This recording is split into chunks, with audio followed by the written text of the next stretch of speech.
Hey, so what's going on, people? Obviously, got a box of shoes here, as you saw in the title. So, real quick before I get all into that, you know how I often say that, you gotta, in this little world here, you gotta kind of be patient if you want to, save some money and all that good stuff. I get you can't always do that depending on the release. Sometimes you gotta get it day one or whatever. But lots of the time, at least if you're me and the kind of stuff I buy, you don't really have to, and sometimes it really pays off to wait. Obviously, that doesn't mean I'm going to get everything, right? I've missed out on some things, but you're always going to, so what's it really matter? But when you wait long enough, sometimes things play out, and it's a good feeling, Because these right here, retail price being $180, and that's kind of a lot. So I didn't really want to pay it. I could have, but I didn't want to. So here we are. This is a very different box than I was expecting. Maybe this is just how they do things now. Okay, anyway, so, sorry, I got a little distracted because I was surprised by the box style. Anyways, as I was saying, I saw these, as I see a lot of shoes, for about $180 because that's the normal retail price. There you go. Very plain box, right? Yeah, so I saw them for $180, wasn't really feeling it, didn't think they were worth it necessarily, so I wanted to wait, And then they eventually sold out before they went on sale. It wasn't immediate, it was like weeks, possibly months, and they just disappeared. And I'm like, all right, well, never mind, I'm not getting those. But then a small amount came back in stock. I think they had a full size run, but when you clicked on the different pairs, sometimes you see we've got like 5 of these, we got like 3 of these, whatever, that situation. And then they were marked down to $126, and I was about to buy them, and then I didn't buy them that day because that was also the day that I was going to be going up to get those Soul UltraBoost, right? So I'm like, let me see how this day plays out, which is a good thing because I spent a lot of money that day.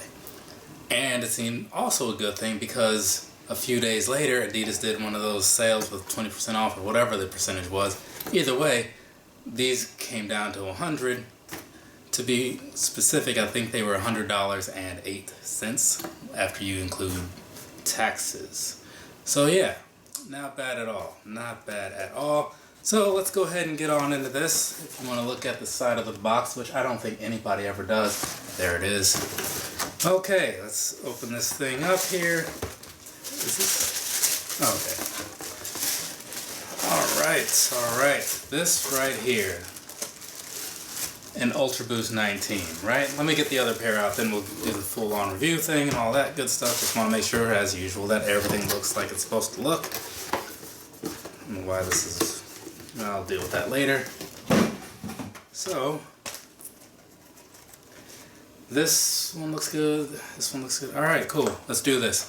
It's review time, people. Right here. I'm not sure what the colorway was, but this is the UltraBoost 19, mostly in a white with a slightly multicolored bottom, as you see. So, like I said, I really wanted these because, I don't know. I honestly don't know. But I like the look, you know what I'm saying? It was one of the few UltraBoost 19s that looked pretty decent to me. It didn't really stand out as being amazing, which is why right off the top I was like, I'm not paying retail for this. But it was worth keeping in mind, right? So then again, several months later when they were coming down to 100 shipped, I was like, okay, this is my moment. And it's good because they sold out while I was waiting on my shipping confirmation, which always gives you that weird feeling like, am I going to get these or what? But anyway, so let's talk about these, right? Now, if you look at these, again from the side as I showed you with the mint pair that I had, that is a pretty thick Boost midsole on there. You can kind of see a little bit more from that side, especially from that rear angle. But yes, the back of this, very chunky, very chunky. Significantly more so than the 4s and the 3s and all the other ones. But it's a good thing. Then I'll cross on the bottom. On this particular one, it's a white outsole with a little bit of a pink area in there for like that torsion system. Not all completely sure what goes into that, but I know that that's what it is.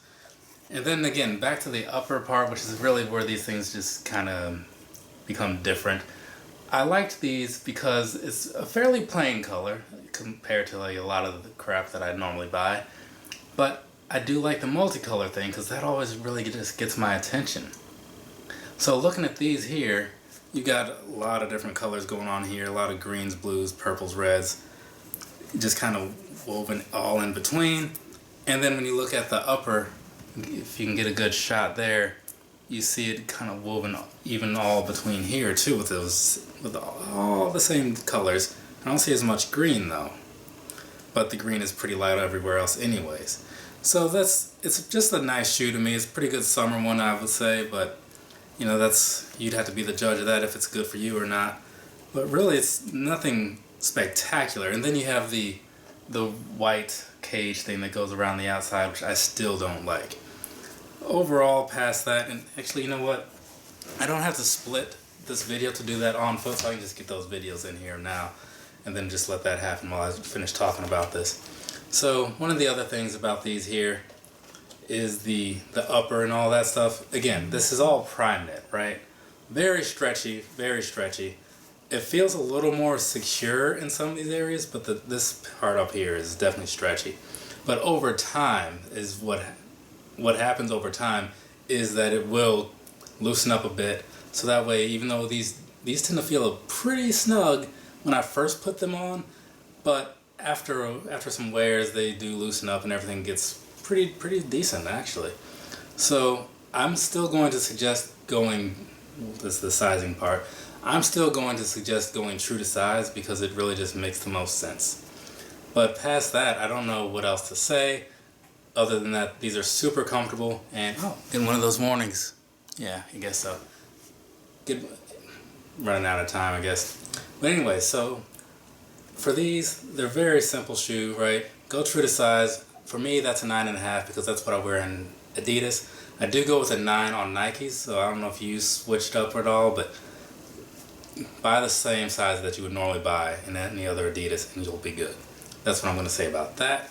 Also, one thing to point out, because if you don't have a pair, like some nice cushion is added in at the top of here, like right above like where your ankle would be.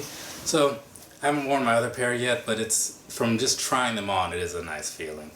Overall, I do like these shoes, but I still don't prefer this over the 4s or anything like that. I don't know. Visually, it's just not better.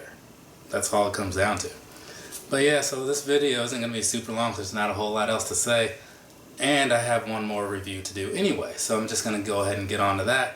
So, once again, give you guys that up close shot. There you go, this right here, the UltraBoost 19. I'll put the colorway in the title because I honestly don't remember what it is, and they are not good about labeling their boxes. So, thanks for watching. I'll see you guys all again at some point. Well, yeah, actually soon. So yeah, see you later.